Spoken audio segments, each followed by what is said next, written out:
Krishna Hare Hare Hare Rama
I'm a genius.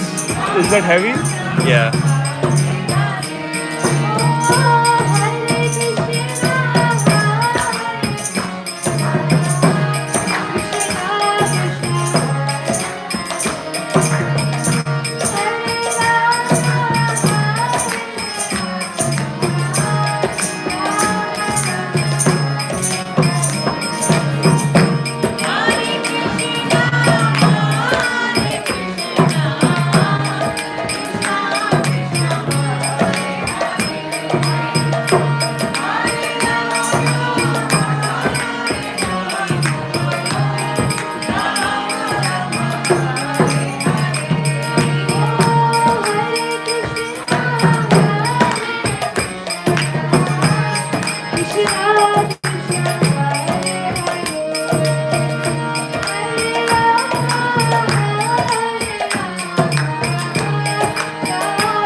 Jaya Radha Madhava Kunja Bihari Jaya Radha Madhava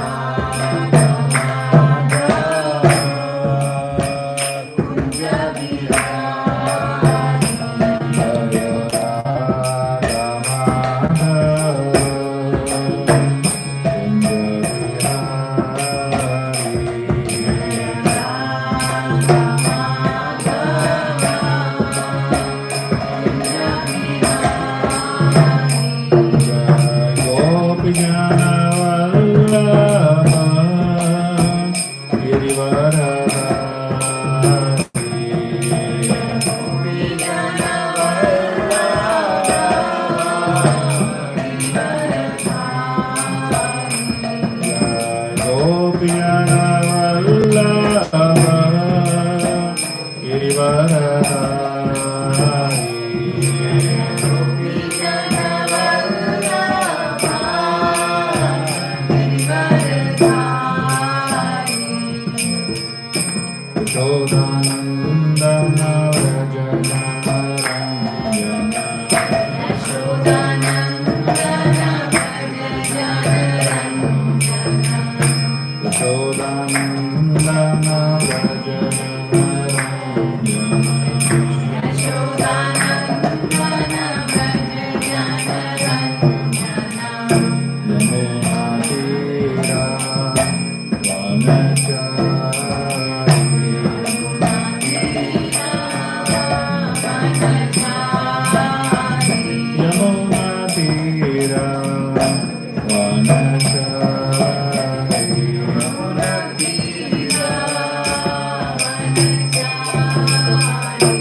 Jaya Radha Madhava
Krishna. All the kids, please settle down.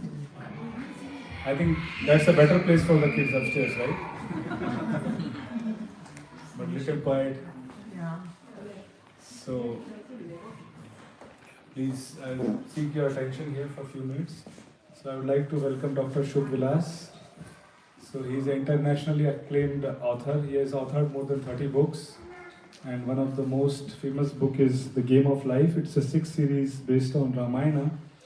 And guess what? He has done PhD in Valmiki Ramayana. I've only heard of like computer science, electronics, but Prabhuji's interest and love for Lord Ram and Ramayana, that he did a PhD there. And so what was the topic of a dissertation there? Leadership from Valmiki Ramayana. Leadership from Valmiki Ramayana. So, and Prabhu has spoken at various big companies like Amazon, I think you heard there, Amazon and Microsoft. He also speaks at leading universities around the world like Stanford and MIT. So yes, a lot of badges for Prabhuji, and we are very grateful and we are have a very good opportunity that Prabhu is here with us. So please ask as many questions as you would like and pay attention to what he speaks. He has a lot of books there, so after the discussion, then probably he'll be there, and he will also leave some time for you to ask questions as well. So apart from that, I would also like to thank the host, Kunal and Swati, and parents for opening their heart and the house so that we can have this nice Ram Katha today and purify the house with the vibrations of Lord Ram and Hanumanji and their glories, purifying the house. So thank you so much, Prabhu. Thank you, Kunal. So let us have a good round of applause for both of them. Thank you very much.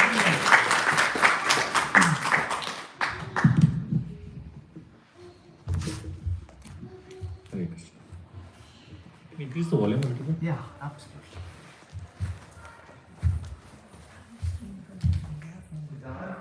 Hare Krishna. Hare Krishna.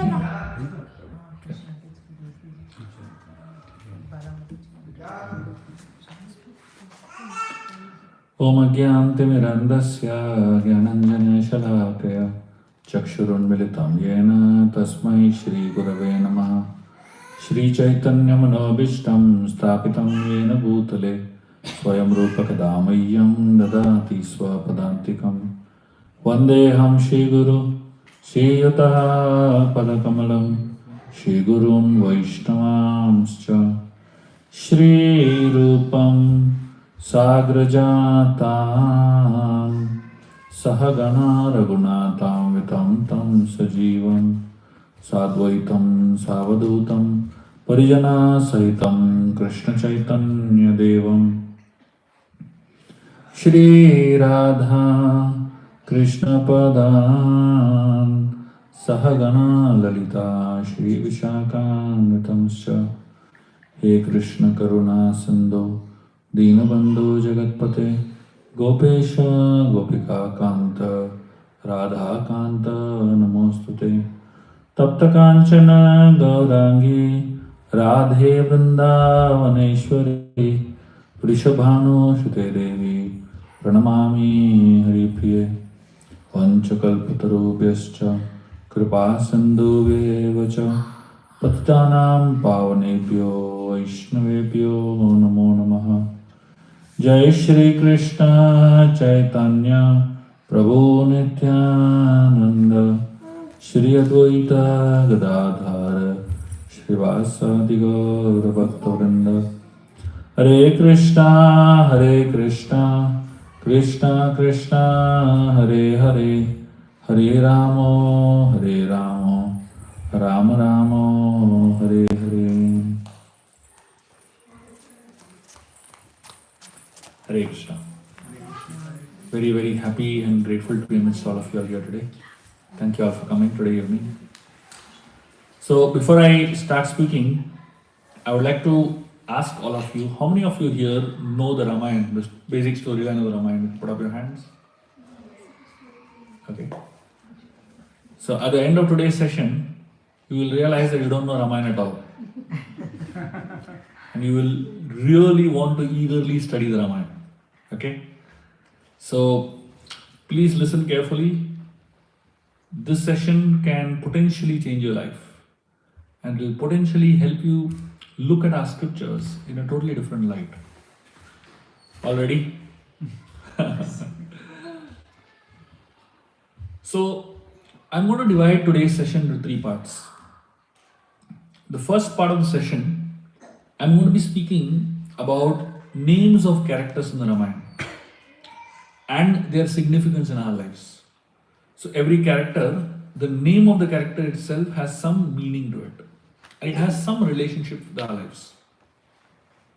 The second part of today's session, I'll be picking up one episode from the Ramayana, and I'll analyze that episode from our life point of view. And the third part of the session, I'm going to analyze the entire Ramayana in totality and look at it from a symbolic point of view. Okay, that's what we'll be doing today. So let's begin the session by talking about the characters, the names of the characters of the Ramayana. So the Ramayana has many characters. Every name has a deep significance. Like in today's world, our name most of the time doesn't mean anything. And even if it means something, it doesn't have any relationship with our life. Somebody can be Prashant, but he might be the most wild guy in the world. Somebody's name might be Lakshmipati, and he might be homeless. So our names don't really have any connection with who we are. But in the Ramayana, every name has a solid connection with the person. Like for example, the hero, the main character of the Ramayana is Lord Ram. The word Rama means the one who gives pleasure to others. There are some people in our life, the moment you remember them, the moment you take their name, the moment you look at them, you feel like smiling, isn't it? There are some people who bring that effect in you, in your life, isn't it? That's the presence of Ram in your life. And then in the Ramayana, there's another character, Ravana. The word Ravana means the one who makes others cry. And I'm sure all of you remember at least one person who is designed to only make your life miserable, isn't it? It could be a boss, it could be a friend, it could be a husband or a wife, it could be children, it could be anyone, That's the Ravana in our life. In the Ramayana, we find Dasharath, who is the father of Lord Ram, very prominent character in the Ramayana. The word Dasharatha, Ratha means chariot, and the word Dasha means 10. So technically, Dasharatha means the one whose chariot can move in 10 directions. So Dasharath's chariot actually could move in 10 directions. But the word Dasharatha also has another meaning. The other meaning of the word Dasharatha is the one whose 10 senses are under his control. So we have 5 working senses and 5 knowledge acquiring senses. So somebody whose 10 senses are under control, his name is Dasharath. Dasharath lives in Ayodhya. The word Ayodhya comes from the word Yuddha. Yuddha means war. And Ayuddha means a place where there is no war. So Ayodhya is a place where there is no war. And Ayodhya represents a human mind. So that means a mind that is peaceful. A mind that is not at war. Right? Most of us, our minds are at war, isn't it? You can't be peaceful at all. You just can't sit peacefully. Constantly mind is running here and there. So Ayodhya means it represents a mind that is peaceful. So Dasharatha means the one whose 10 senses are under control, and he has a mind that is peaceful. So somebody whose 10 senses are under control and whose mind is peaceful, such a person can give birth to Ram in his life. Such a person can have God in his life. That's the significance of the word Dasharath. And in Ramayana, there is another personality named Dashanana. Ravana is another name. The word Dashanana means the one who has 10 heads. But another meaning of the word Dashanana means the one whose 10 senses are out of control. Dasharatha is one whose 10 senses are under control. Dashanana is somebody whose senses are out of control. And Dashanana lives in Lanka. And Lanka is described as a place where people don't sleep at night. The Mahabharata talks about 6 reasons why you don't get sleep at night. Of course, nowadays there's a 7th reason, mobile phone. So, one of the 6 reasons is that if you have stolen somebody else's property, you will not get sleep at night. Lanka, everything is stolen property.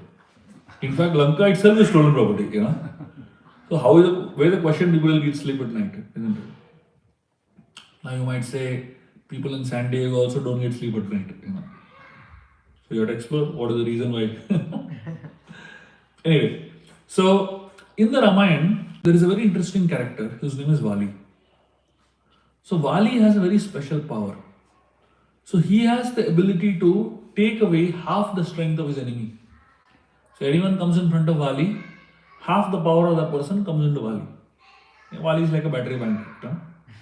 Sucks away your power. So what does Vali represent? Vali represents temptations in life. Like for example, if there's a diabetes patient. A diabetes patient, you're not supposed to eat sugar, isn't it? Suppose you bring a gulab jamun in front of a diabetes patient. What happens to him? The fellow's ability to say no becomes half. And the gulab jamun becomes double powerful. That's Vali. So Vali exists in our life. So whatever is temptation in front of whom you lose your power, that's Vali. So similarly, every character in the Ramayana can be analyzed like this. And every single character in the Ramayana has so much to connect and symbolically help us in our lives. Now, I'm going to pick up one episode in the Ramayana. And I'll just analyze this episode and look at it from our life's point of view. And this is one of the most powerful episodes in the Ramayana. So this section of the Ramayana is when Ram, Lakshman and Sita are in the forest. And 13 years have passed. And at this point in time, the golden deer comes into their life. So the golden deer represents, temptations. Right? So Marich, he's a demon who's disguised as a deer. And when Sita sees this golden deer, she gets very attracted. She tells Ram, please get this deer for me. So Ram tells Lakshman, you take care of Sita, I'll go and get this deer. So Ram runs up to the deer. At some point, Ram realizes that it is not a golden deer, it's a demon named Marich. So Ram, the moment he realizes that, he takes an arrow and shoots the arrow at this demon. And Marich, while dying, in the voice of Ram, he shouts out the name of Sita and Lakshman, and he dies. So when Sita and Lakshman hear the voice of Ram calling out to them for help, Sita really panics. She gets very concerned about Ram. So she tells Lakshman, go and help your brother. Lakshman tells her, relax. Nothing is wrong. There is no problem. Ram is fine. Sita is not able to handle it. She tells him, didn't you hear Ram's voice? He's calling out for help. Go and help him. Lakshman smiles. The reason he smiles is because he's thinking. See, whenever all of us are in trouble, we say, oh God, please help me, isn't it? But have you ever seen that God is in trouble and he's saying, oh living entity, please help me? Will that ever happen? So Lakshman is smiling, looking at that. He's saying, how is it possible that Ram will ask us for help? But Sita is not able to understand because she is very concerned about Ram. See, here's a conflict. Sita is concerned about Ram and Lakshman is confident about Ram. Both of them are looking at the problem from their perspective. And both of them are right from their perspective. Sita, she is just not able to handle this. And then she says something that really hurts Lakshman. She tells him, I know why you're here in the forest with us. You're waiting for an opportunity that Ram goes away so that you can enjoy me. Imagine, she's doubting his character. Now this is after 13 long years of being in the forest. And for 13 years, Lakshman has sacrificed everything. He sacrificed his youth, he sacrificed his comforts, He sacrifices the company of his wife. He has given up everything just to be with Sita and Ram and serve them. And practically he has not slept one single night. So when I'm saying he has not slept one single night, it's not that he's sleeping all day long. He's not doing a call center job. All night long he's guarding Sita and Ram, and all day long he's serving them. And after 13 long years of such dedicated service, Sita is doubting his character. Lakshman looks at her and tells her, I'm leaving, but I know for sure when I come back, you won't be here. And Lakshman leaves. He reaches where Ram is. Ram asks him, what are you doing here? I told you to take care of Sita. Why did you come here? And then Ram and Lakshman reach back and they find Sita is missing. Ram gets wild on Lakshman. He tells him, I told you only one thing to do. You can't do that also. You're useless. You have no competence. Blast him like anything. Imagine if you are working in an organization and your character and competence gets doubted. Will you continue there? Obviously you won't. If anybody else is in Lakshman's place, they would have said, hell with both of you, I'm going back to Ayodhya. He would have packed up his bags and gone back. But Lakshman continues being with Sita and Ram. The question is, how does Lakshman continue after such an insulting episode? If you understand this story, and if you understand what I'm going to tell you now, it will save so many relationships. 30 years of relationship can get destroyed in 30 seconds if you don't know what I'm going to tell you right now. Lakshman did what I call as press the pause button. When Sita spoke those words, he pressed the pause button. Like when there's an action movie going on and the doorbell rings, you press the pause button and go and do the needful, right? You don't want to miss out anything. So Lakshman pressed the pause button and he asked himself a question. The question that he asked himself is, does Sita mean what she spoke? And the answer that he got from within his heart was no. Her concern for Ram is coming out in the form of those words. And then when Ram spoke those words, again he pressed the pause button, he asked himself the same question. Does Ram mean what he spoke? And the answer that he got from within was no. His concern for Sita is coming out in the form of those words.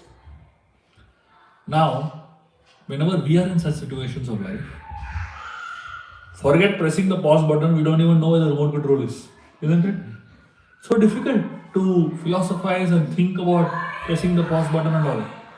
How did Lakshman manage it? The interesting thing is that Lakshman, he was an angry young man throughout the Ramayana. If you study the Ramayana, at the drop of the hat he would get angry. But how come such an angry young person, such a very, very impulsive, restless, and very, very disturbed person most of the times, in such a crucial juncture of life, how did he manage to press the pause button and all? One thought helped Lakshman press the pause button.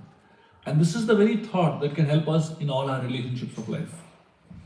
What was the thought? It was a thought of gratitude. When Sita spoke those words, Lakshman had a thought in his heart. 25 years, Sita has deposited love in this relationship. And now she has made one mistake. Should I forget to be grateful for the 25 years of love and focus on this one mistake that she has made? Lakshman realized that it's not fair. So many years of steady, being good to me, and I can't forget that, isn't it? The problem with us is that most of the time we remember the last thing that happens, the last episode, and we forget all the years of connection, isn't it? And when Ram spoke those words, again, Lakshman pressed the pause button, he asked himself this one question. This thought of gratitude, 40 years Ram has deposited love in this relationship. And after 40 years of love, he has made this one mistake. He's thinking, should I forget to be grateful for the 40 years of love and focus on this one mistake? That one thought helped Lakshman press the pause button. So now, you look at this episode. It's such a powerful thing, isn't it? Now, if you look at every single episode in the Ramayana, In this way, there is so much that you can learn. And practically all through the Ramayana, there are such powerful lessons of wisdom that you can apply in your personal lives. Now, I'm going to share with you all the entire Ramayana and look at the entire Ramayana in the context of our lives. So, Ramayana primarily happens in three cities. There are three cities in which the entire Ramayana takes place. Way up in the north is the city of Ayodhya. Way down in the south is the city of Lanka. And in between is the city of Kishkinda. All the three cities are in alignment. Ayodhya, Kishkinda, Lanka. These three cities represent three different mindsets. Ayodhya represents a mindset known as Sanskriti. Sanskriti means culture. People in Ayodhya are highly cultured people. Every single person in Ayodhya, high character.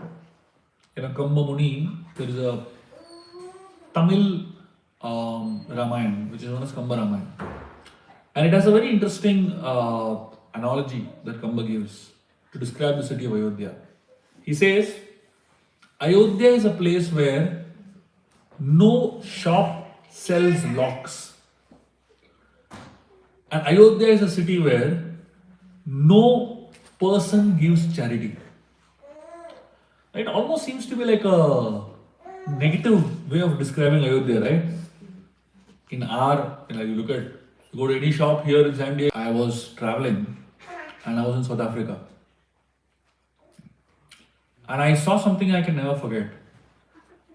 Outside a police station, it was written, private security here. The police station had a private security. Imagine a police station has to have private security. What is the state of the place? So in today's world, there is a lot of fear. And because there is a lot of fear, you have to have a lot of locks. You have to have a lot of security, isn't it? But Ayodhya, why there was no locks? Because there was no fear. No one stole anything. Even the treasury of the king was open, but nobody would steal it. And why was there no charitable person in Ayodhya? Because there were no beggars in Ayodhya. Whom do you give charity to? If everybody has enough, you can't give charity to anyone, isn't it? So Ayodhya is a place which is known as Sanskriti, or a cultured place, very high culture. Lanka is known as Vikriti. Sanskriti means culture, Vikriti means vulture. Exactly opposite. Exactly opposite. These are people, everyone in Lanka is snatching from others, grabbing from others, stealing from others. That's the mindset of Lanka. Eat, drink, be merry. Don't think about the consequences, basically. So the entire Lanka, as I said, is made of stolen property. Everything in Lanka is stolen from somebody else. So the natural result of that is that you create a country where no one cares for anybody else.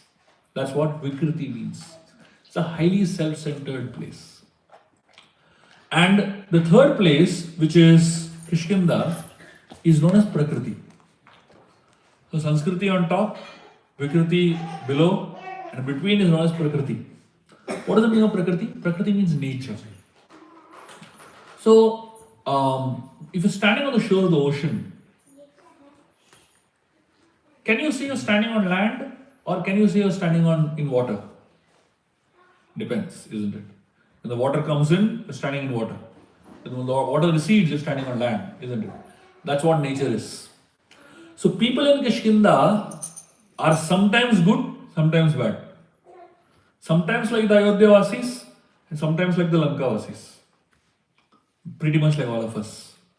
Early in the morning, we are all such nice spiritual people, Probably chant some mantras and chant some, holy names and do some bhajan, puja, etc.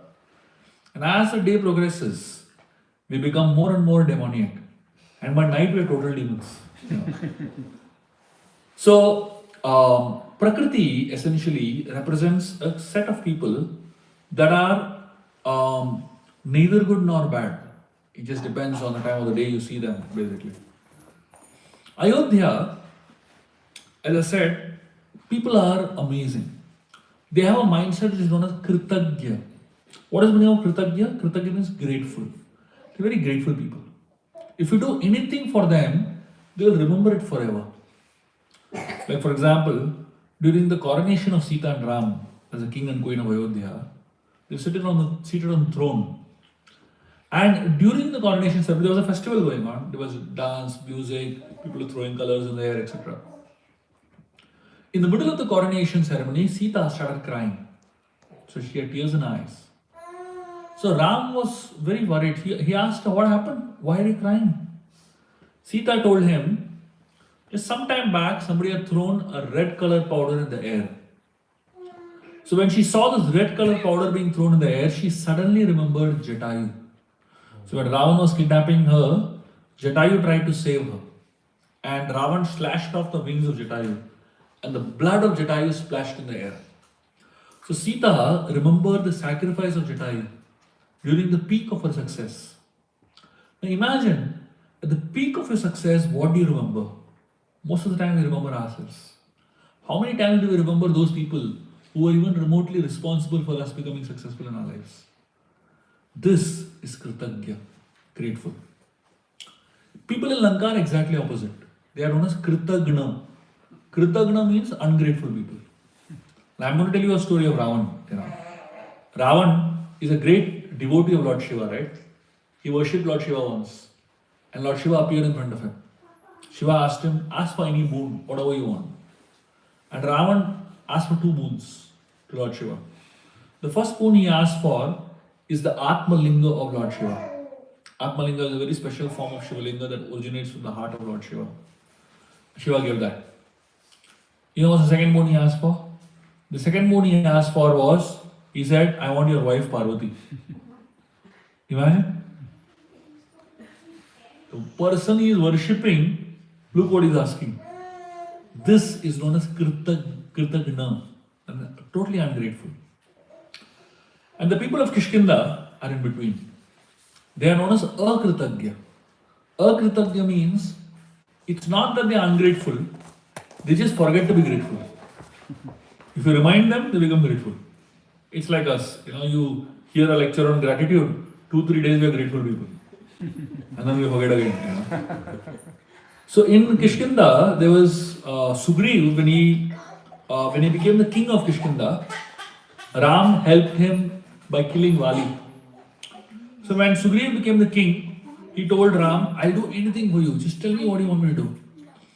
So Ram obviously wanted him to help him to find Sita. But that point, when Sugriv became the king, it was the beginning of the Chaturmas, the 4 months of the rainy season. In India, in those days, when it would rain, it was impossible to venture out. So Ram told Sugriv, see, the rainy season has just begun. Let us begin the search expedition after 4 months. Sugriv said, fine. He went into his palace and he began to enjoy himself. Every single day, non-stop party. And outside, Ram was in a cave known as Malyavanta Parvat. And on this cave, Ram was sitting and remembering Mother Sita. So the 4 months seemed like 4 yugas for Lord Ram. The time was not passing at all. But for Sugriv, the 4 months passed like this. When you're watching a movie, 3 hours just passes quickly. But when you're hearing a lecture, 1 hour doesn't pass only, This is not a time, this is theory of relativity. Time is very relative in nature. What you love to do, time passes very fast. And what you don't like to do, time passes very slow. So after the 4 months of the rainy season, Sugriv is just not coming. So Ram goes to Lakshman and tells him, it looks like Sugriv has forgotten his promise. He tells him, can you go and shake him up? Can you go and scare him a little bit? Lakshman tells Ram, should I go and kill him? Lakshman works in binary, either 0 or 1. Either you love or you hate, nothing in between. So Ram tells him, hey, I never told you to kill him. I told you, scare him. And then Ram gives a very interesting definition of scaring.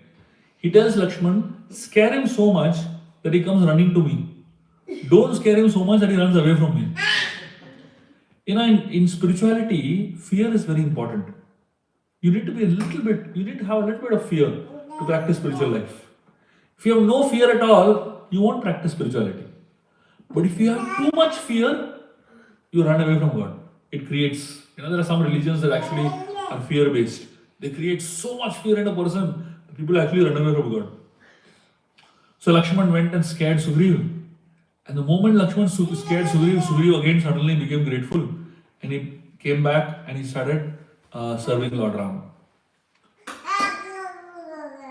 In Ayodhya, between brothers, there is great harmony.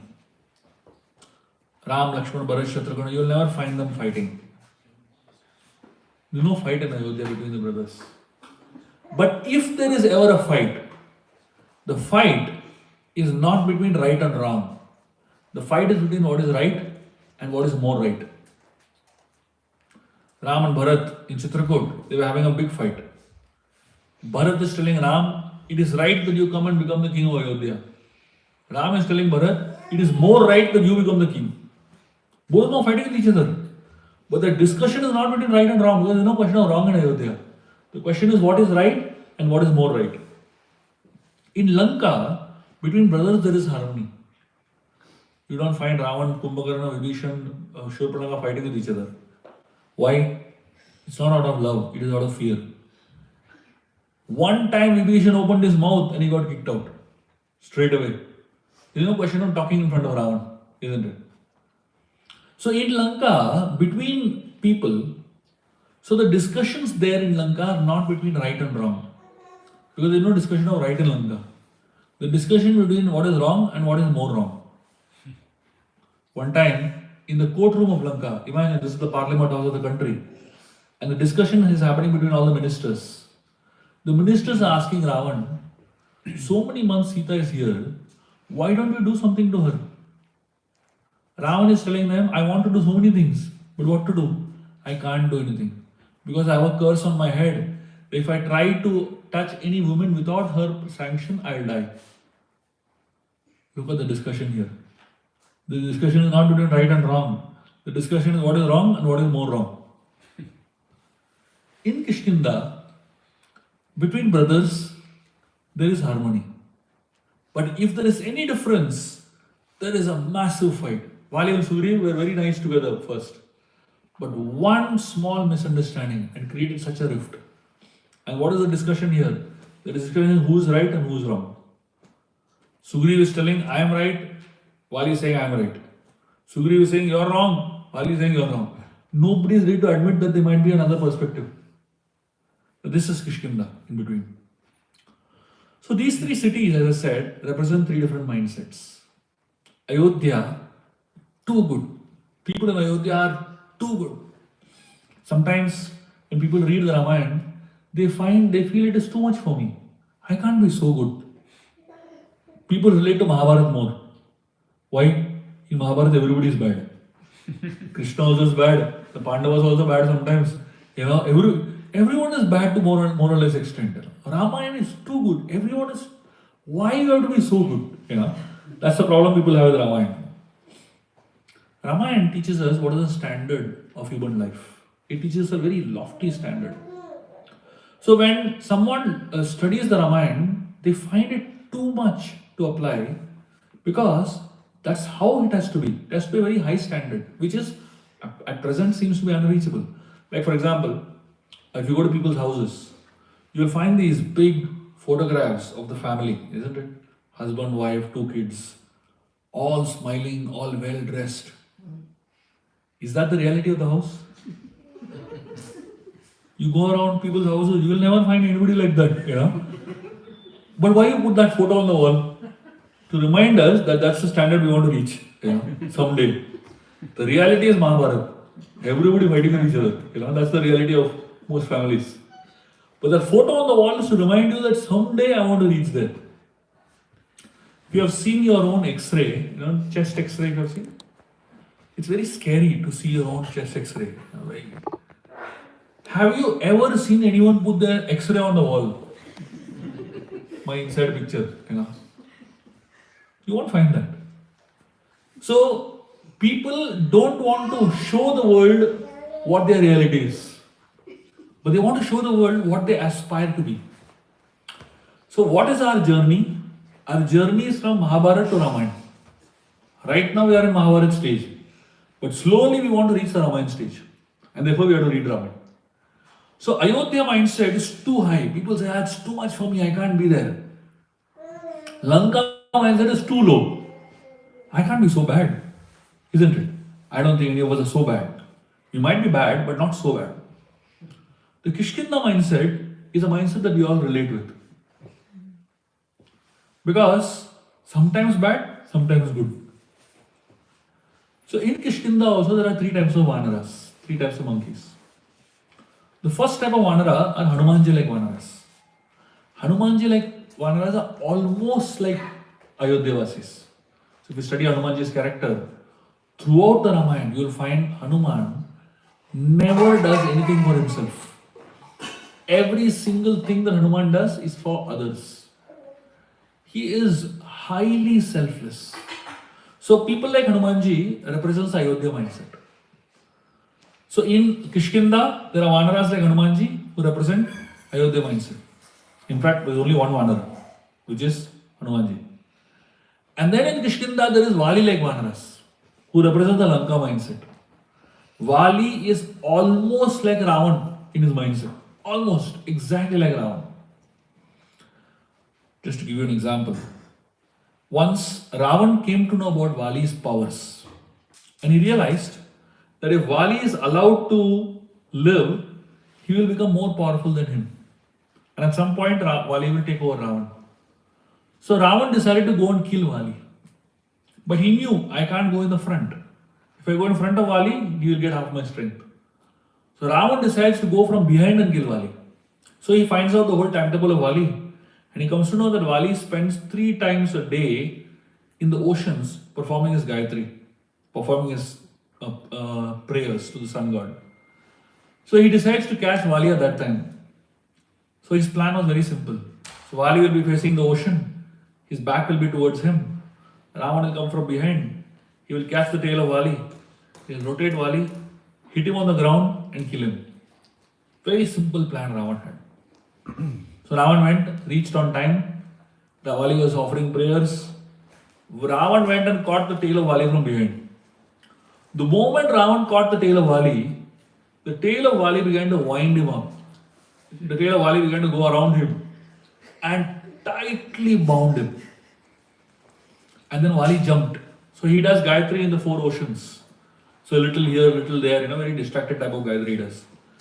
So he jumped from one ocean to the other ocean.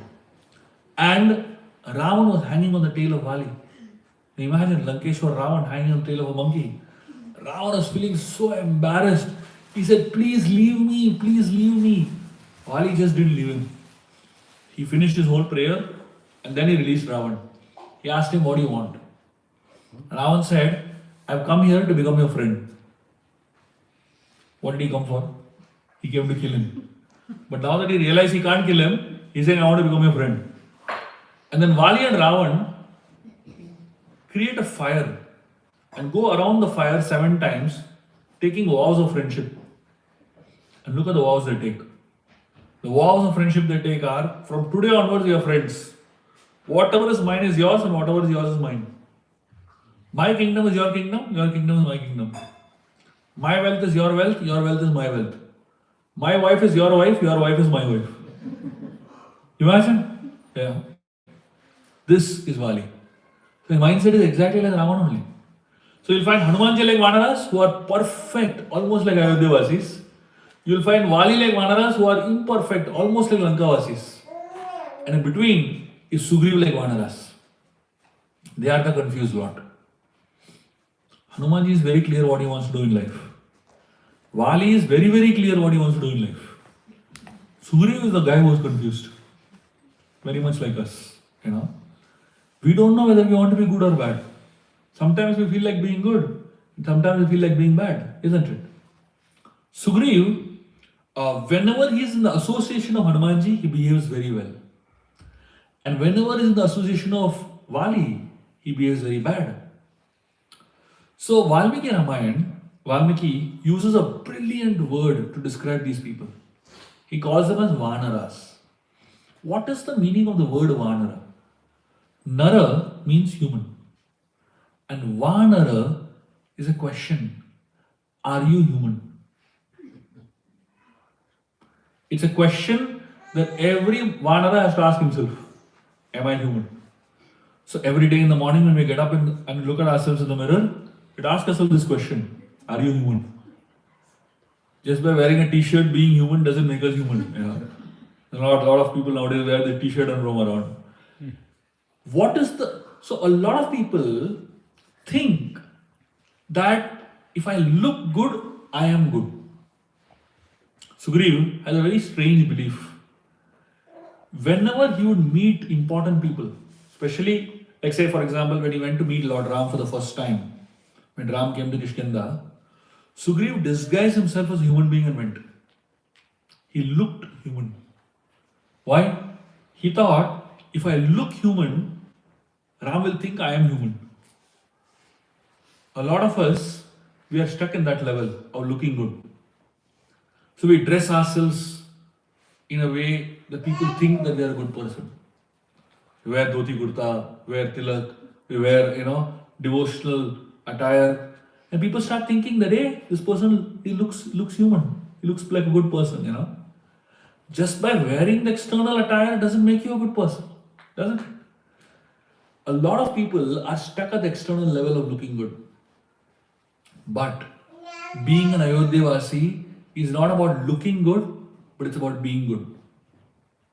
So Sugriv, he just thought that if I look like a human, I am a human. And therefore, this question in the Ramayana is a rhetoric question. Vanara, are you human? To the extent you behave like Ayodhyavasis, to that extent you are human. And to the extent you behave like Lankavasis, to that extent you are a monkey. So Charles Darwin was right. But he was right only partially. So we all come from monkeys means what? We potentially have the monkey consciousness. But to the extent we behave like human beings, to the extent we behave like Ayodhyavasis, to that extent we have a higher consciousness. So now look at the entire Ramayana in this perspective. What a brilliant way of putting things, isn't it? So apparently it seems to be a simple story, but within that simple story, look at the message. Look at the depth of understanding that you can have about life, isn't it? And now I'm going to tell you all one last story. And this is one of my favorite stories. And this story is about an amazing category of people in the Ramayana. It is known as the HNS category. The word HNS category in Hindi, it means Hum nahi sudhrenge category. For those who don't know Hindi, it means no matter what, I will not change. There are some people who are like that. No matter what, they just don't get it. And in this category falls Ravan. And I'm going to tell you a fantastic story of Ravan's life that will help you understand how Ravan falls in this HNS category. Just before the war, at one point, Ravan decided to go to Bali Maharaj to ask for help. Bali is a king from the Sutala Loka. He is also a Rakshasa, like Ravan. But he is very, very powerful. So Ravan thought, let me go and ask Bali for help. Maybe he'll help me. So Ravan goes to Bali Maharaj and tells him, two human beings have come with a group of monkeys and they're troubling me a lot. Can you please help me? Bali Maharaj looked at Ravan with great surprise.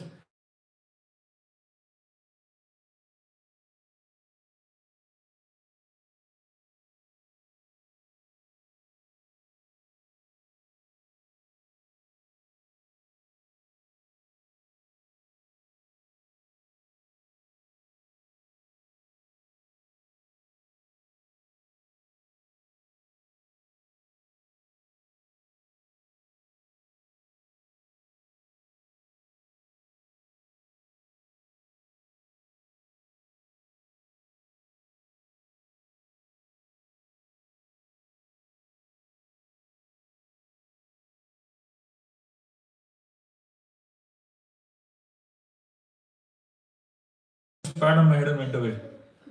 And then after some time, a third monkey came.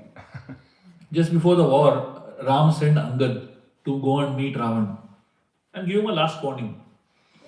So Angad lands right in the court of Ravan. Ravan asks him, "Who are you?" Angad says, "I am Angad, the son of Vali." The moment Ravan hears Vali's name, he starts getting scared. He's already had one bad experience with Vali, right? So Ravan asks him, "How is my friend Vali?" Angad says, "Your friend is dead." Ravan gets bewildered. He said, "What? How can Vali die? He's so powerful." Angad told him, "Ram killed Vali with one arrow." Ravan was not able to believe. He said, "These days, Bollywood heroes don't die with 3-4 bullets also, you know." And he's saying, "Ravan died with one arrow. How is it possible?" Vali died with one arrow. Angad gives a very graphic description. He says, just like if you take a ripe banana and you pierce a needle into it, how smoothly it goes in, right? That's how Ram's arrow went into Vali's chest and killed him. Angad tells Ravan, "If you don't return back Sita, the same arrow Ram has still will kill you also." Ravan is just not interested. So Angad says, "See, I will show you a little demonstration of Rama's power." So Angad puts his foot on the ground and he tells Ravan, "If you are powerful, remove my foot from the ground and show me. Then I'll accept that you are powerful enough." Ravan says, "I don't touch monkey's feet." He told his son Indrajit, he said, "Throw this fellow out." Indrajit is also a powerful guy. He has defeated Indra and all. Indrajit comes and tries to pick up Angad's feet. But no matter how much strength is putting, he's not able to budge Angad's feet. Ravan himself comes. He tries to pull, but he's just not able to pull Angad's feet out. He uses 20 hands. He tries to pull Angad's feet. Nothing. Angad tells him, "See, I'll make it very simple for you." He says, "I'm going to only put one toe of my foot on the ground. Remove one toe and show me." And Ravan, with all his strength, he was not able to budge one toe of Angad's feet. Ravan asks him, "What do you drink? Protein shake, Bonvita? Where do you get so much strength from?" And Angad tells him, "I chanted the name of Ram and held my breath. Because the name of Ram was inside me, I became so powerful." Imagine if the name of Ram is so powerful, how powerful Ram will be. And he tells him, "Return back Sita." And this guy says no. So Ravan is telling Bali Maharaj these 3 stories. He said, "One monkey came and burned my city. Second monkey came and spat on my head. The third monkey came and I couldn't move his feet also." Bali Maharaj tells him, "Don't you think you should just return back Sita? These 3 monkeys have caused so much havoc in your life. There are millions of them. What are they going to do to you?" Ravan says, "See, I didn't come to you for advice. I came to you for help. If you want to help me, otherwise I'm going." Bali Maharaj says, "Fine, I'll help you." He takes Ravan to his garden. And outside in the garden, Bali Maharaj shows Ravan a huge mountain made of pure gold. When Ravan sees gold, he goes mad. He ran to that golden mountain and he tried to pick it up. Bali Maharaj says, "If you can pick it, take it home." Ravan said, "This is what I came to you for." So Ravan has lifted Kailash mountain, but he was not able to lift this mountain. Ravan asked him, "What is this so heavy?" Bali Maharaj said, "Come, I'll show you." He took him far away. From the terrace of his building, he showed him what that huge mountain was. It was not a golden mountain, it was a golden earring. But it was so huge that from close it felt like a golden mountain. Ravan asked him, "Whose earring is this? Such a massive earring." Bali Maharaj explained, this earring belonged to Hiranyaksha from the previous Yuga. Hiranyaksha was a very powerful demon. And Hiranyaksha had a fight with Varahadev, one of the incarnations of Vishnu. And during the fight, Varahadev gave him one tight slap. In Hindi we say, "Kaan ke niche bajaya." No? He gave him such a tight slap that this earring came and fell here. From that time, this earring has been here only. Nobody has been able to move it. And Bali Maharaj tells Ravan, "By the way, you were Hiranyaksha in your previous life. And this was your earring. But in this life, your strength has come down so low that you're not even able to pick up the earring. And the same Varahadev who killed you in your previous life has come now as Ram. But his strength is exactly the same. And then he tells him, return back Sita. And this guy says no. Therefore, Ravan comes under this special category of HNS. No matter what, these guys don't get it. You know. So the Ramayana, through simple stories, gives us such profound messages, isn't it? I mean, these are amazing stories. But within those stories is embedded such deep messages. Most of us, we are used to Manoranjan. Manoranjan means entertainment, right? People watch movies, dramas, so many things for the sake of entertainment. But most of the things that are entertaining you don't have any logic in it, don't have any meaning in it, don't have any substance in it. But if you look at the scriptures, they are also entertaining. I'm sure we spent 1 hour together now. We are discussing the stories of Ramayana. But it's so fascinating, isn't it? Each of the stories is just so amazing. But within that entertainment is enlightenment. And that's what makes our scriptures so special. And that's what makes our scriptures so powerful. So my recommendation to all of you all is that please don't look at it only from the point of view of entertainment. You know, most people grew up either reading the Ramayana or hearing the Ramayana or seeing the Ramayana, you know. But how many of us actually have studied the Ramayana from the point of view of applying in our lives? The Ramayana and the Mahabharata actually have solutions to all problems in our life.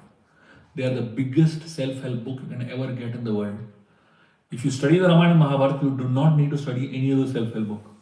All the self-help books in the market are completely, pale when it comes to comparison to the Ramayana and Mahabharata. And therefore, what I have been doing in my little humble effort is trying to make these scriptures relevant to a common man. So what I've been doing is that I've been writing many, many books, trying to make the scriptures very easily accessible. These scriptures are coded in heavy Sanskrit, and many times they are inaccessible to all of us. So I am trying to make it so accessible that a common man can read it and learn so much from it. I'll just quickly give you an introduction to my books. Here is my magnum opus. This is called Ramayana, the Game of Life. It's Ramayana in 6 volumes. So each volume is one kand of the Ramayana. Ramayana is made up of 6 kands, 6 sections. So each book is one section of the Ramayana, where I'm trying to present the story of the Ramayana in the most exciting way. These books read exactly the same style as I've been speaking to you all. When you read these books, you'll almost feel that I'm speaking to you. So what I've presented in the series is that the storyline is Valmiki. Valmiki's Ramayana is a base storyline of all these 6 books. But within that, I've embedded analogies from Tulsidasa's Ramcharitamanas and poetic expressions from Kamba Ramayana. Along with that, I've added commentaries of various acharyas from the Shiva Vaishnava Sampradaya and from the north. And in addition to all that, I've added backstories which are in the Puranas. These are folk tales and Puranic stories which make the understanding of Ramayana even deeper. And in addition to all of that, I have life lessons that you can apply in your life. So that's the style in which the entire series is written. Once you start one book, you cannot put it down. The entire series is very, very powerful, and I highly recommend all of you to have one set of the entire series in your home and your libraries. And hundreds of youngsters across North America have been reading this series. So many of them, and they just love it. In fact, I know some of the youngsters who have read the series at least 6 times. Imagine, young boys and girls reading a series of books again and again. In addition to that, I have a few other amazing books which I'll introduce you all to. This is a book called Stories of Ganesh. This book has a collection of almost 50 stories of Lord Ganesh. I mean, most people know 1 or 2 stories of Ganesh, and that's all they know. This book has a whole collection of Lord Ganesh's life. This book is one of my favorites. It's called The Little Blue Book on Krishna. This book has about 35 stories of Krishna's life that you have never heard before. These are stories that will make you fall in love with Krishna, and extremely sweet stories from Vrindavan. Here is another book. It's called Plug into Happiness. This book is written for those who are in the corporate world. This will help you explore workspace happiness. It will help you explore an idea of work-life balance in a very beautiful way through so many stories. Here is a book called Chronicles of Hanuman. This book has about 100 stories of Hanuman's life. Amazing stories. Each one ends with a beautiful lesson. This is a book on Lord Shiva. This has the stories of all the Jyotirlings of Lord Shiva and some amazing, fascinating stories about Lord Shiva's personality. In addition to this, there are two books here. These two are almost like a series. This one is called Timeless Tales to Ignite the Mind, and this one is called Ancient Wisdom to Elevate the Mind. These both have 50 stories each. This has 50 stories from folk tales of India, stories like Tenali Raman, Vikram Betal, etc. Amazing stories. Each one of them talks to you all about a very beautiful message, lesson that you can learn. And this book has 50 stories from Indian epics, from various scriptures. And again, it has some powerful lessons in it. This book is one of my best books. It's the best book I've written and the best book that I'll probably ever write. It's called Open-Eyed Meditations. This book has 64 chapters.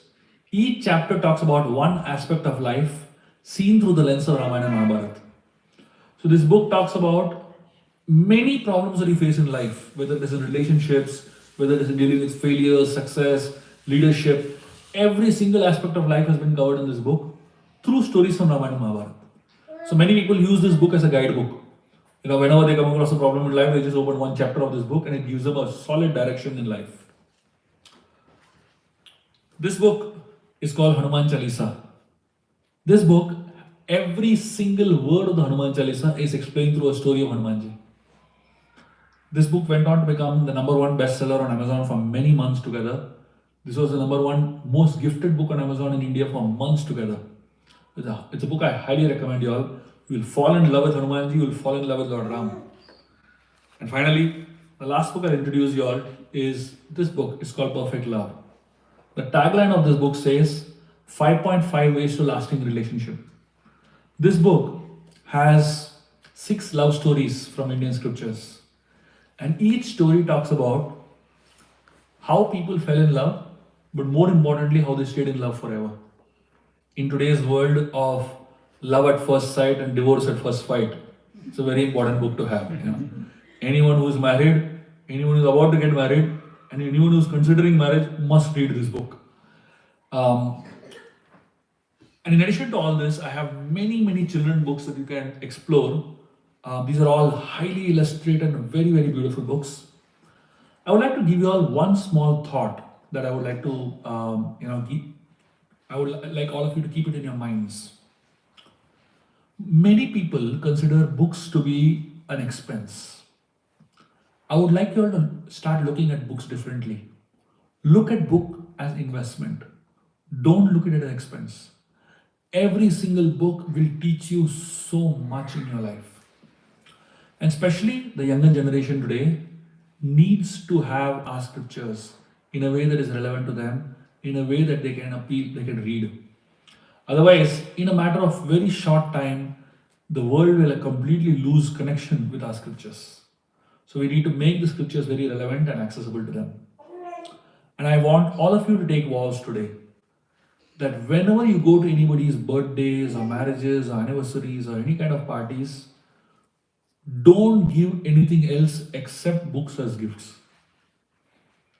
These plastic items and toys and whatever these things, they don't last. In a matter of few days, they'll be lying in some corner useless. Nobody will even look at it.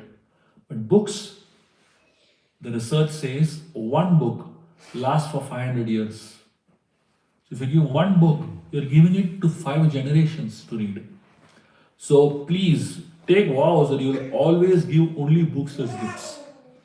So I highly recommend all of you to look at all the books that are there displayed and buy as many books as possible and read all of them.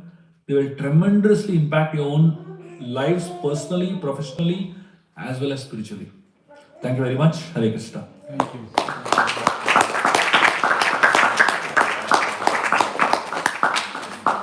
So shall we take questions? Yeah, you can take it. So if anyone has any questions, so please ask.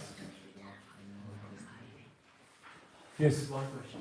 Yes. So, why do you think that that time goes by faster when you're having a good time, and time goes by slower when you're not having a good time? Why do you think that is? Don't you feel that? Haven't you I experienced I that? do feel like that. Yeah. But do you have a reason as to why that is? Any like philosophies as to why that is? Yeah, it's simple. See, the point is, what we enjoy doing, we don't realize the speed at which time passes. When we enjoy it, when we're playing a game, we just love it. So just enjoying it. Let's put it like this. Suppose you are, if you had a good time, and how much do you think about it again? Hardly, isn't it? So the natural disposition of a human being is to feel that things that are bad and sad drag, is never ending, and things that are joyful and happy, they end very quickly. Like a natural human tendency. Correct. That's the natural human psychology. Yeah. Yes. Thank you, Prabhuji. It was a very good lecture. So, really appreciate that and really enjoyed it. I have a question for your books. You have written so many of them. How long have you been writing and how long did it take you to write all of them? I started writing in 2013. The first book, the Ramayana first volume, I wrote from January 2013. It's been 10 years now. Wow, that's 10 years to write like almost 40 books. That's amazing. One question for me. Yes. This is, I'm sure you must have come across this question hundreds of times. It's the most popular question out there on Sri Ram. And I've heard many versions of the answers, but the question is about like, why did he? Banishment of Sita. Yes. I'll send you a video link. I've heard many versions. No, I'm satisfied. You will never ask this question again. No, Guruji, not for me. I'm very satisfied. I know that. But I'm very curious to hear. I know that. That's what I'm trying to tell you. If I start talking about it, I'll need 45 minutes. Oh, okay. So what I'm going to do is I'm going to send you a video link. Okay. It's a YouTube link. Because every time I speak on Ramayana, people ask me this question only. So I made a video and kept it there. Short answer, maybe. Give a short answer. No? No, Prabhu. I don't want to give a short answer. I want you all to hear it. I'm going to send it to you all. Please send it to everyone sitting in this room. Every single person must hear this. This video has 13 different ways of looking at that episode. So I've explored that episode from Puranas, from Puranic stories. I've explored the episode from the psychology of Sita, from the psychology of Ram, from the psychology of their children, from the psychology of Ayodhya, from every single direction I've explored. And you hear this one video, it's a 45-minute video approximately. You will never ever think about this question again. We will give you a very satisfying, it will give you a very deeply contemplative, and it will give you a very practical way of looking at the episode. Okay? Yes. So if you can just hang on to that question till you see that. Absolutely. Thank you. Thank you. Thank you so much. Yes. So you mentioned different versions of Ramayana, right? Like the Kumbha Ramayana, Valmiki Ramayana. Could you highlight like any big differences between the three, or are there like significant differences? So basically, the essential difference between the three is in the moods. Valmiki is the original author. Valmiki Ramayana will be always the original because he's the first person who wrote it. Valmiki was a contemporary of Ram. He lived during the era of Lord Ram. He was a guru of Lord Ram. So he knows Ram personally. So Valmiki, he wrote the Ramayana from a human perspective. So Valmiki doesn't bring in any divine element into it. Because Valmiki is a historian. He is writing facts as they are, physically. So if you study the Valmiki Ramayana, it reads very, very factual. But Tulsidas ji, when he writes the Ramayana, Tulsidas ji is not writing from the point of view of being a contemporary of Ram or being a guru of Ram. He is writing from the point of view of being a son of Mother Sita. He considers himself to be a child of Sita. And that's the mood in which he is writing. So the entire Tulsidas Ramayana is written from the point of view of devotion, basically. Storyline is same, but there are some facts that Tulsidas ji cannot handle. Like say for example, Ravan touching Sita, Tujidashi can't handle. Says, how can my mother be touched? So he says, Ravan picked up the whole ground from below, along with Sita. That's his way of presenting, basically. So now there is nothing right and wrong in this. It's just a mood. It's just a mood of. So he doesn't make Ravan a hero. Everything is same only. It's just that some stories, some pastimes, they write it a little differently. Kamba, it is the same Valmiki Ramayana only in a very poetic way. In fact, Kamba says Valmiki's Ramayana is like an ocean of milk. And he says, I am like a cat. When a cat is standing in front of an ocean of milk, how much milk can a cat drink? Only this much, isn't it? So Kamba says, I have studied Valmiki Ramayana. I am presenting it in my limited capacity. And he is presenting it in poetic format. So when Kamba presents it, there are some things he elaborately presents. Like for example, Valmiki when he writes the procession from Ayodhya to Mithila, when the Ayodhya was going to for marriage of Sita and Ram, he writes it in 1-2 verses. But Kamba has 4 chapters about the procession. How each one was wearing, what they were wearing, how they were dancing. Very elaborate details. So that's the difference. So the difference is in the moods, not in the the storyline itself. Okay. Thank you. Yes. So I'm confused about enlightenment because we all start from this middle level, and then there's the Sri Lankan bottom level and the Ayodhya top level. So we all start from here. So then, if we become very religious and we try to be at a higher spiritual level, we can never reach this because this is too good. We are all like full of imperfections and we can't be perfect, right? So how do you get to that level? And if you can't get to that level, how would you donate or give your entire life to get as far as you can to reach that level? And how does that all work? Like how do you start that process? Yeah. So thank you for your question, first of all. So it shows your sincerity and it shows your thinking. The first thing is the natural course of a river. When a river is flowing, it flows downwards, isn't it?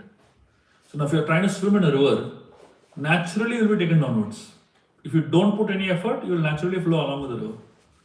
But if you want to swim upstream, you have to put effort. So the way the world works is that we are naturally going towards Lanka. If you don't do anything, you are going to, one day you will reach Lanka only, in terms of mindset. So our effort has to be to go towards Ayodhya. I mean, we are swimming upstream. Swimming upstream is always going to be difficult. But swimming upstream makes you powerful, makes you stronger. Swimming downstream doesn't take any effort, it doesn't make you stronger also. So the spirituality is a science of trying to go towards a higher consciousness. And the interesting thing about this science is that it's an effort-based science. You put your effort. And what is your effort, it depends on you. You put as much effort as you can. But purely by your effort, you will never reach there. You will never reach Ayodhya. But when the Lord sees your sincerity and your effort, at some point, He decides to bring in grace. He gives His mercy. So our effort is 15%, but 85% is grace. But till you put that 15% effort, grace won't come. Isn't it? So you put your effort as if everything depends on you. But you understand that even if you put your 100% effort, there will be only 15% progress. The 15% progress will show your sincerity to God. And when God sees your sincerity, then He'll give the 85% grace, which is required for you to reach there. That's the logic. Make sense? So that means everyone, if everyone just didn't do anything, we would just keep going down the river, keep going down. So that means everyone is trying to get to a higher level.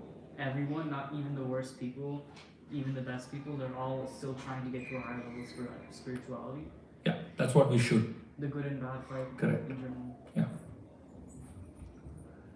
Anything else? Any other questions?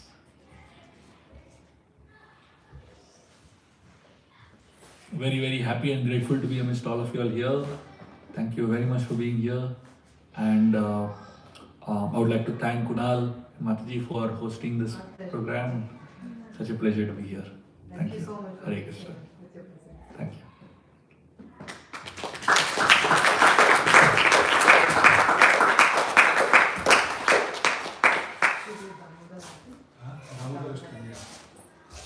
So we'll have Damodar Ashtakam, and then the books are here on the table. So whoever wants to take, you can take it. So where is Vila?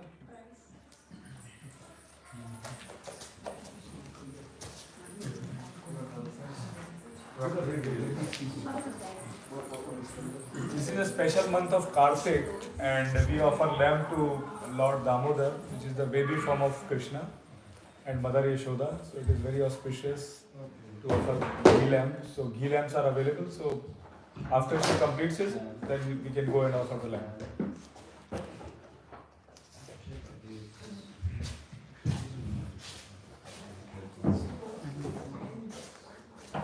So all of you can pull on your phones Damodar Ashtakam, Damodar and then Ashtakam. There are 8 verses on Lord Damodar.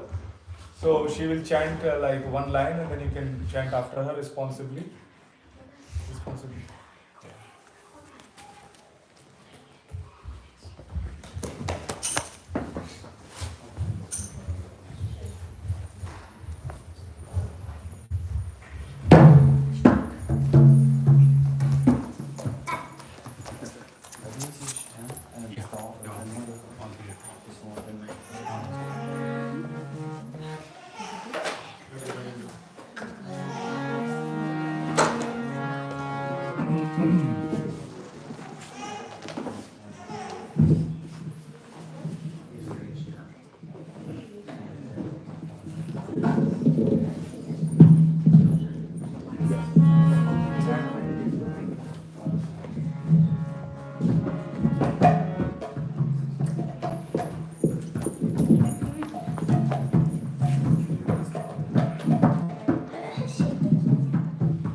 Nama Nishwaram Satchit Anandarupam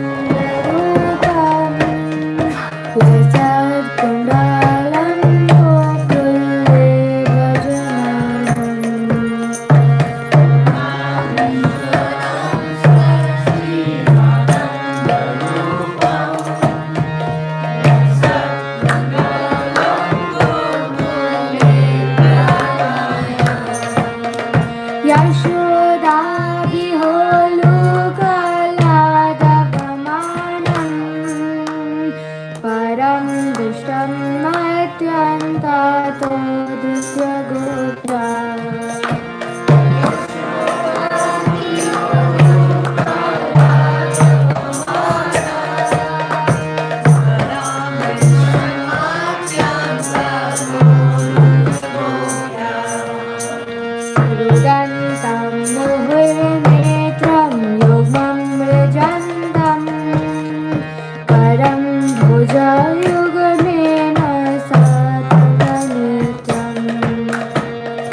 वन्दे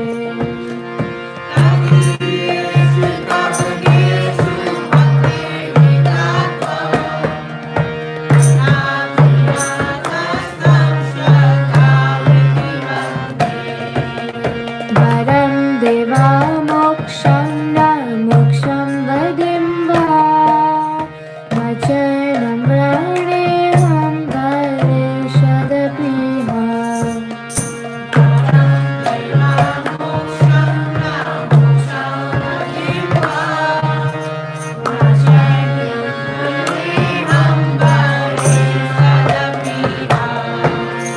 इदं ते वपुरनाथ गोपालबालं सदा मे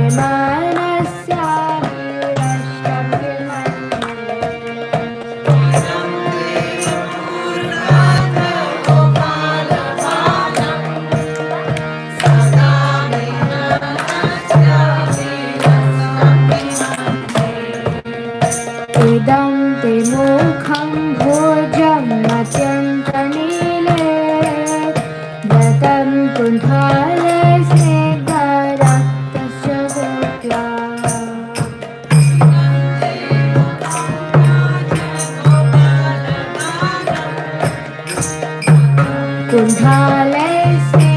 कुण्ठालस्नेग्धरक्तस्य गोप्या मुहुश्चुम्बितं बिम्बरताधरं मे मनस्य विराष्टम् अलं लक्षलाभये चुम्बितं बिम्बरताधरं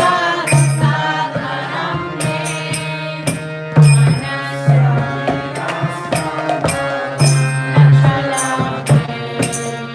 नमो देवा दामोदरानन्त विष्णो प्रसीद प्रभो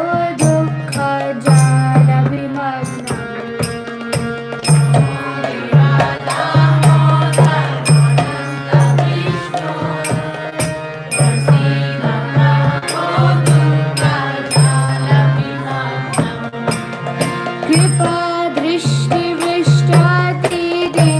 बतानो ग्रहणश मम ज्ञम् एव्यक्षिदृश्य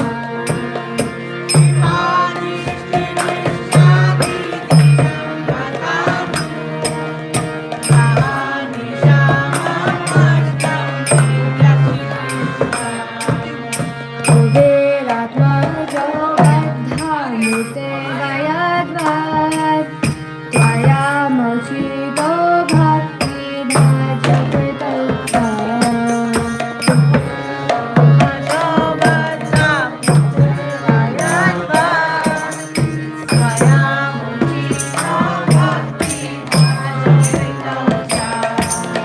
तथा प्रेम भक्तिं स्वकाम्ये प्रयच्छ मोक्षग्रहो मे स्थितं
You can try that harmonium.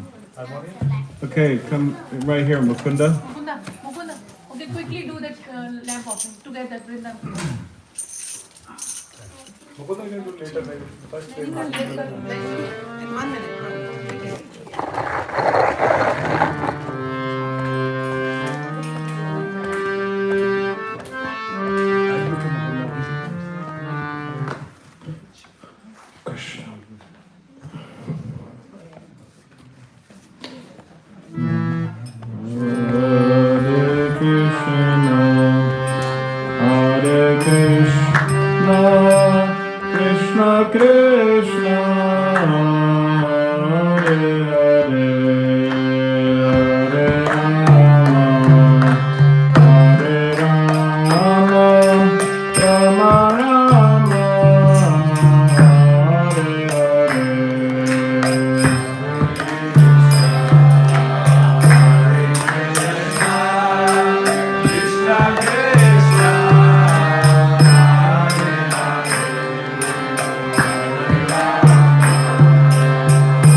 I don't see.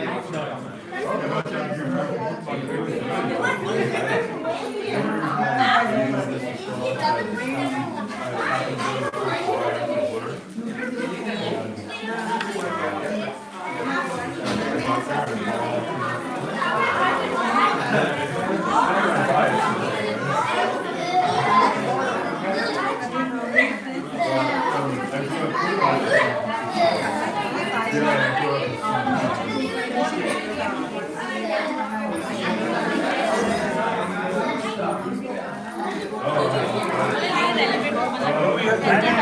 many copies do you have here? 20 copies here. 26 we need.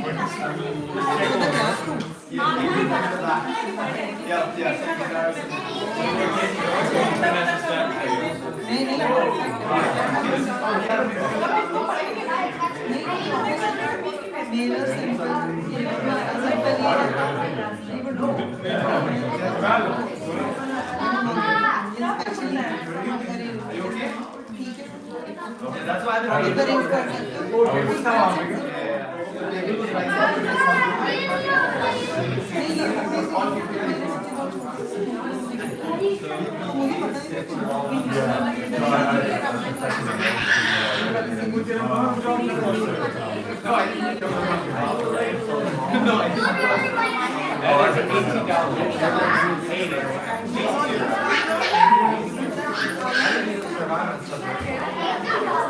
Most places I didn't have to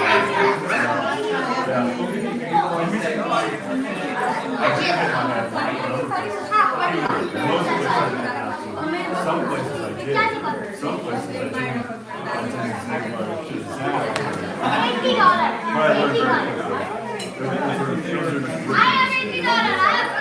There was one guy, he was a senior chief, he was a chief he was 6 years, he was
After 4 hours, I was like,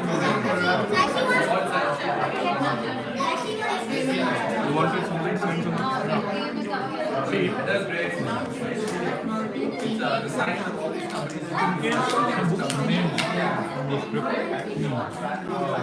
Can you bring this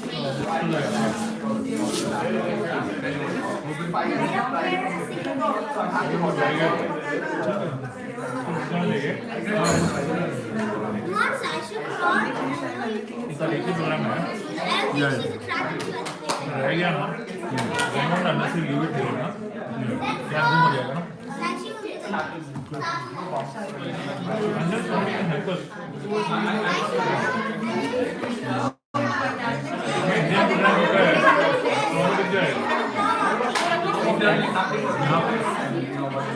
I think प्रभु यहाँ रखना better है because वहाँ से मंगाने में दुकान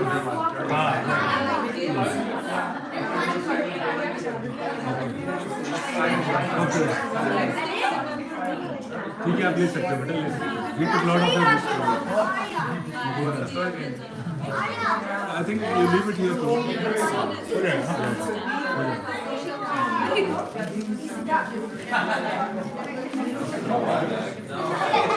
because a lot of families don't come because बच्चों का कोई एग्जाम वगैरह भी है तो मेरी next program I can share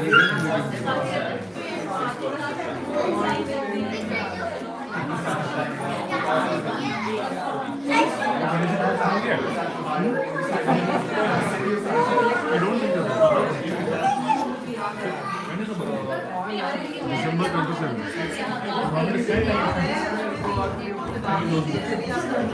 I am coming for Yatra only. So what you can do, whatever you do, you can do.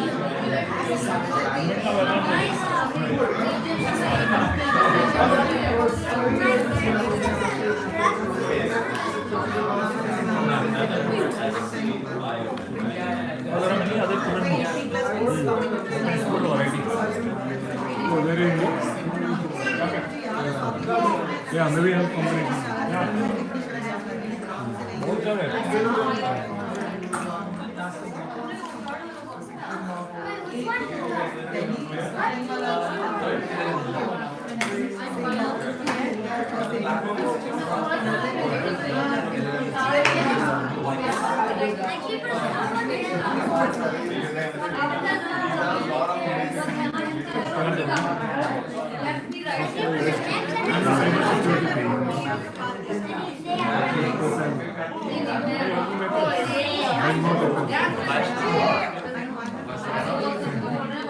I can see all your transactions. No problem. You get it? If there is some problem, let me know. Good to know. We have channel, like Slack channel, be the customer. If there is any problem for the customer, then you post it there, then you can quickly resolve it.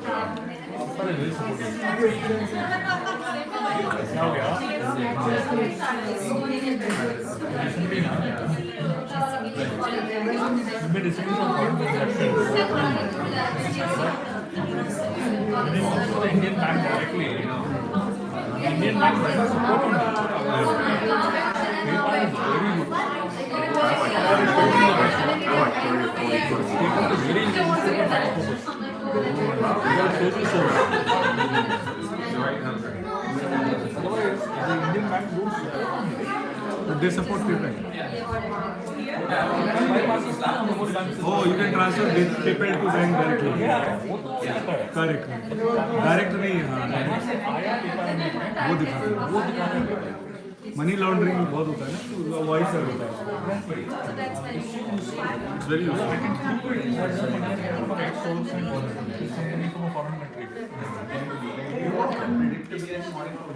Very good.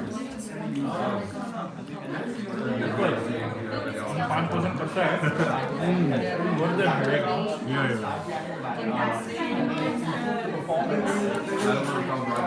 It's easy to for people, just send it.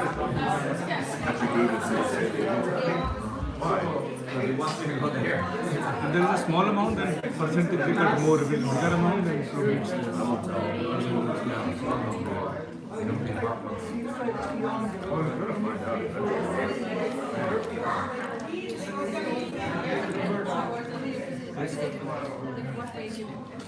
So no for proofreading, like when I write these stories, right? So some are from my personal life, and some are Maharaj told in his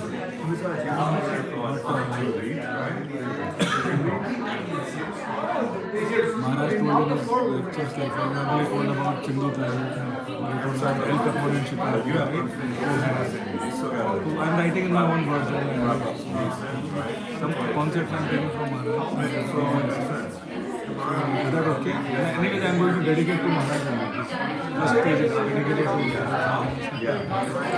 so, some are my stories and some are like some teachings I'm taking by Bhagavatam. Well, you might not be open on Friday. This Friday is observing Veterans Day. Yeah, word to word is not so. And if I quote a word from Shri Bhagavad Gita, do I need to take permission? I was giving the Using global transmission. meeting in there with 4,500, but it's right now set at 2,000. But if like Maharaj's journey living book, there are some Bhagavad Gita translation. So I can't do like that, right? I have to take permission for that. I don't know, I haven't checked that. Whether the what I said, Bhagavad Purana. Like, it is not saying Srimad Bhagavad, it says Bhagavad Purana. So you modify a little bit. He has the new writing. That's good. Dravida Prabhu is here. I think he was dead. He said he'll connect to me and I can take permission of this.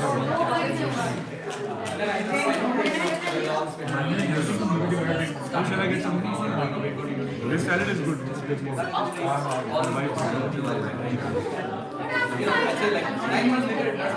Anything else? Fruits or anything? Sabudana?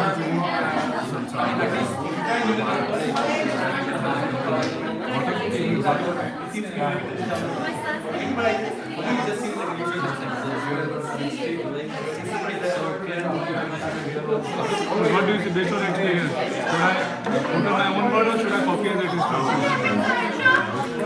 Word to go. What have you done?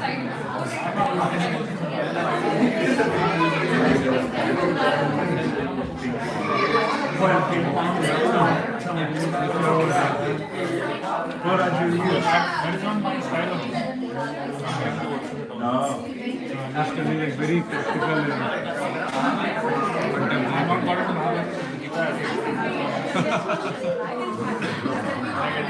Imagine 30 books without Bhagavad Gita.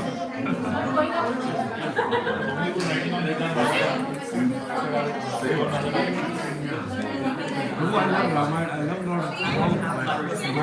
My manager, great devotee. Let's do people will come outside and do it. Because you would chant and fever will go away. I was able to teach my mother, but she didn't learn to. Which is makes it different. It does. She's a very good devotee. Now, like coming into Krishna consciousness, sometimes I'm very attracted to now is Hare Krishna Mahamantra brought up. I wanted to question about Murari. So he said, I cannot chant the name of Krishna. And Chaitanya Mahaprabhu said, okay, you are Krishna. So after that episode, did he continue to chant Hare Krishna Mahamantra? What was he doing? What was he chanting? Just Lord Ram. But many places in Bhagavad Gita, Bhagavad Prabhupada said, Ram is same as Lord Ram. In Hare Krishna. In the Bible, he said Hare Krishna.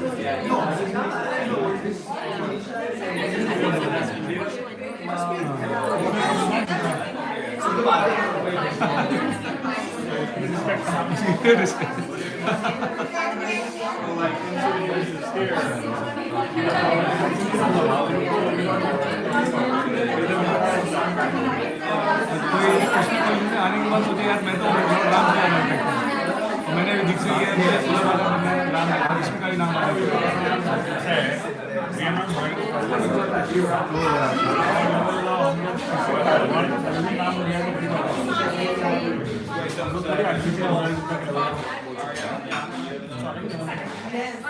Hanuman ji हो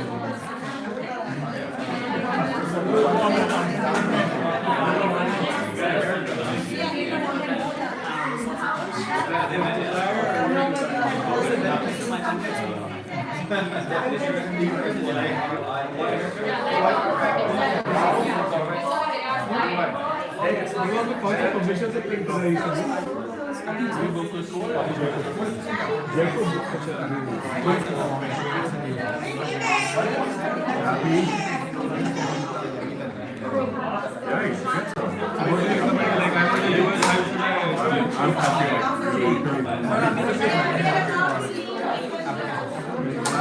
Actually, initially I was planning to write the book for general audience. Don't talk about too much of just talk the principles and the solutions to this problem based on the scriptures. And then I have Guru Maharaj, that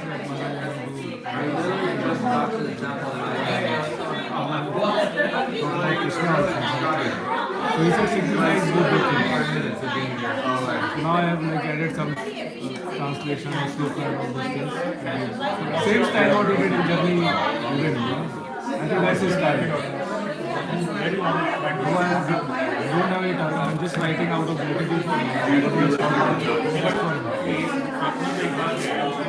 Where you live? Beginning, I don't really care. I just want to like a dedicated to that. I love That's my So if it's no, he drove.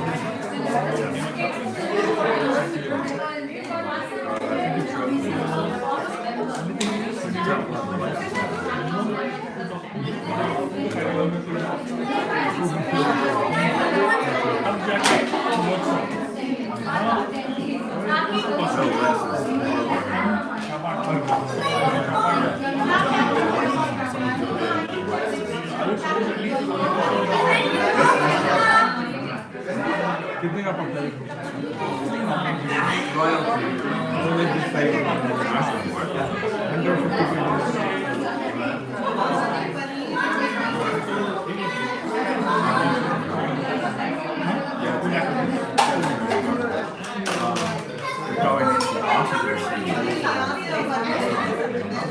Just you know, it falls down. Oh, sorry, you drive an electric car. You don't have to worry about Look at that. यहाँ पे भी Amazon का every internal combustion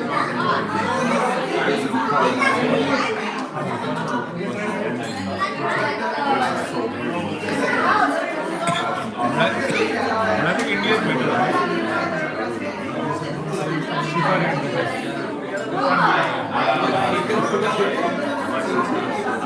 I was telling me that कोई shop भी खराब हो गई है. To get it repaired, here they are charging like $1,000. अब वो वहाँ लेके गए 1970s की बात है. वहाँ लेके उसको ₹50 में ठीक कर. अब महाराज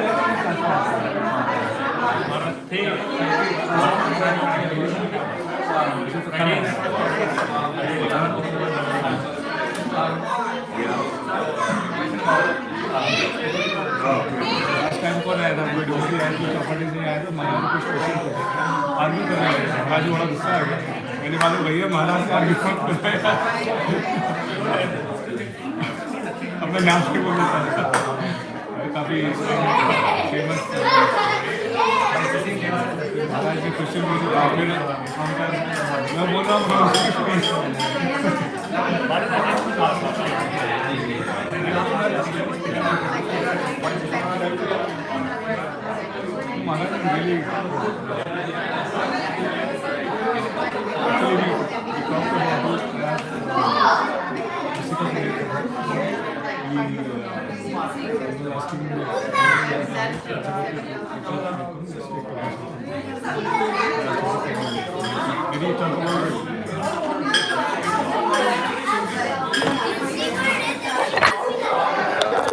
अभी तक लाइव चल रहा है.